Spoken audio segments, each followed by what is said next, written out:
আসসালামু আলাইকুম সম্মানিত খামারি ভাই ও বোনেরা, আপনাদেরকে সকলকে স্বাগত আরেকটি ভিডিওতে। আজকে যে বিষয়টি নিয়ে কথাবার্তা বলবো সেটা গাউট সম্পর্কে। আজকে আমার মুরগির ঘাউটের সময় হচ্ছে, বয়স হচ্ছে 9 দিন। এই 9 দিনের অবস্থান সম্পর্কে জানাবো। এটা হচ্ছে আমার বাড়ির ফার্মের একটা অংশ। বাড়ির ফার্মে আমার চাচাতো ভাইয়ের ফার্ম, পাশাপাশি আমার চাচাতো ভাইয়ের যে মুরগির শেডটা, এটা আমার বর্তমানে যে 16 দিনের বয়স সেটার সমানই, একসাথে বাচ্চা আসছে। তো এটার অবস্থাটা দেখতে গেছিলাম মূলত। এখানে মর্টালিটি এখানে মাত্র 1000 মুরগি। 1000 মুরগিতে যে মর্টালিটির পরিমাণ দেখলাম, সেই তুলনায় আমার মুরগি ফার্মের মর্টালিটি অনেক কম সংখ্যা হিসেবে। কারণ আমি দেখলাম গতকালই রাতে থেকে, মানে সকাল থেকে সন্ধ্যা পর্যন্ত 1000 মুরগিতে 35টার মতো মুরগি মারা গেছে। আর আমার 4500-র ভিতরে মুরগি মারা গেছে হচ্ছে 54টা। তাহলে দেখেন আমার তুলনায় এখানে কত বেশি। এর বেশ কিছু কারণ আছে। এর কারণটা হচ্ছে, আমি তাদের মেডিসিন সম্পর্কে যখন কথা বলছি তখন বলছি কী কী চালাচ্ছেন। তারা তেমন ওই রকম কোনো মেডিসিন চালাচ্ছে না। মেডিসিন বলতে বিশেষ করে কোনো নিয়ম মানতেছে না। যেমন কোন ধরনের নিয়ম, সেটা হচ্ছে আপনার খাবারের প্রোটিনের মাত্রাটা একটু কমিয়ে আনা, সেটাও করলো না, করেনি। মুরগিকে একটু তাড়িয়ে নাড়াচাড়া করে খাওয়ানো, সেটাও করে না। একদম মানে অ্যাজ ইউজুয়াল যেভাবে মুরগি পালা হয় ওইভাবেই মুরগি ছেড়ে দিছে, তো পালতাছে। তারপর আপনার পানি, যেহেতু এখানে অ্যানালগ ড্রিঙ্কার, তো 2 ঘন্টা পর পর পানিও দিতে পারে না। তো এই সমস্ত ব্যাপারগুলো আছে। আর একটা বিষয় আছে, সে অ্যান্টিবায়োটিক চালায়, কিন্তু অ্যান্টিবায়োটিকের সাথে কোনো ইউরিনেক্স বা কিডনি টনিক জাতীয় কোনো মেডিসিন চালায় না। সেই ক্ষেত্রে আপনার মর্টালিটিটা হাই হয়ে যাইতেছে। তো আমি কোনটা করি, আমি যে বিষয় নিয়মগুলো বললাম এগুলো সব কিছুই করি।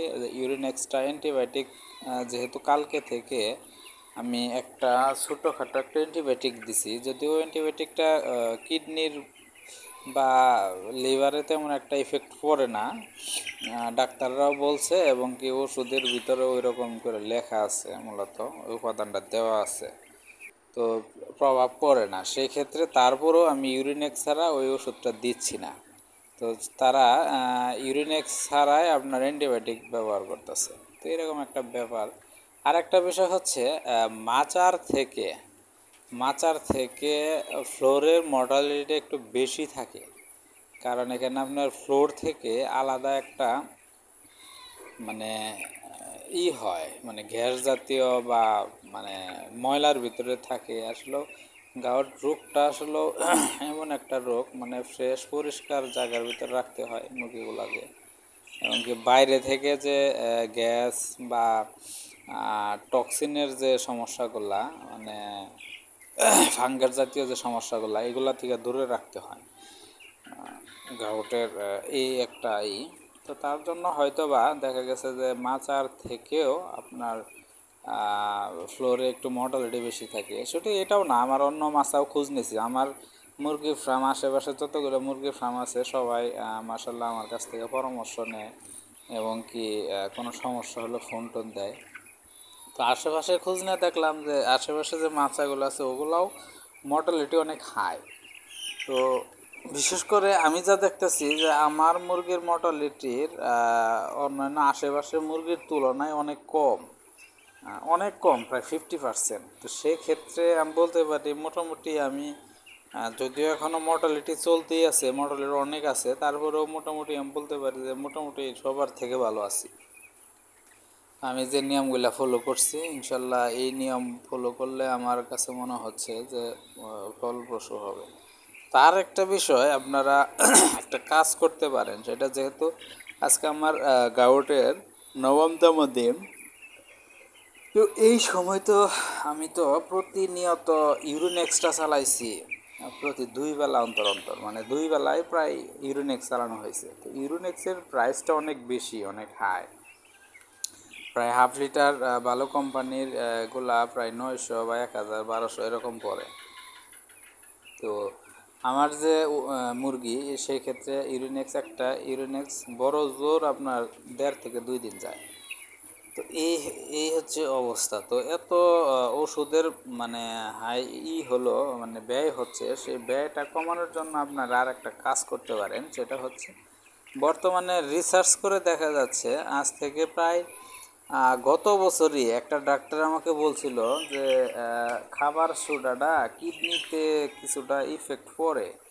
আবার এখন বর্তমানে রিসার্চার যারা বলতেছে যে না, কিডনিতে লিভার দিলে খাবার সোডাটা কিডনিতে মানে ক্ষতিকর দিকটা দূর করে, মানে কিডনিটা ফ্রেশ রাখে, এরকম একটা আছে। আর অ্যাজ ইউজুয়াল আপনারা খাবার সোডা যে নামে চিনেন, সেটা হচ্ছে খাবার সোডাটা মূলত আপনার পেট পরিষ্কার রাখে, গ্যাস হলে তা দূর করে, মানে অ্যাকচুয়ালি এনজাইমের কাজটা মূলত আপনার খাবার সোডাটা করে। যেহেতু এই সময় বিভিন্ন ধরনের কেমিক্যালযুক্ত মেডিসিন ইউজ করা যায় না, সেক্ষেত্রে আপনারা খাবার সোডাটা অ্যাপ্লাই করতে পারেন। আর যখন কিডনি টনিকটা দিবেন না, ওই জায়গায় আপনি খাবার সোডাটা ইউজ করতে পারেন। আর এখন বয়স হচ্ছে আমার 9 দিন, যেহেতু আপনি আস্তে আস্তে অ্যান্টিবায়োটিকের জায়গায় শুধু কিডনি টনিকটা দিয়ে বাকি সময় আপনি খাবার সোডা দিতে পারেন। এই অ্যাপ্লাইটা করতে পারেন। এতে পায়খানা ভালো থাকলে, পেট ভালো থাকলে, পরিষ্কার থাকলে, যদি আমাশা যদি না আসে, সেই ক্ষেত্রে আপনার মুরগির রেজাল্ট আরও ভালো হবে। আর যদি এর ভিতরে আমাশা আসে, তাহলে তো অ্যান্টিবায়োটিক ডোজ করা লাগবে। অ্যান্টিবায়োটিক ডোজ করলে আপনার মর্টালিটি বাইরে যাবে। তো সেই ক্ষেত্রে আপনি খাবার সোডাটা ইউজ করতে পারেন। আমার কাছে মনে হয় ফলপ্রসূ হবে। আমি গতকাল 2 কেজি আনছি, আমিও চালাবো ইনশাল্লাহ। সামনে দেখি কি হয় না হয়, সেটা আপনাদেরকে জানাবো। আজকের ভিডিও মূলত এ পর্যন্তই, পরবর্তীতে দেখা হবে ইনশাল্লাহ। আল্লাহ হাফেজ, ধন্যবাদ।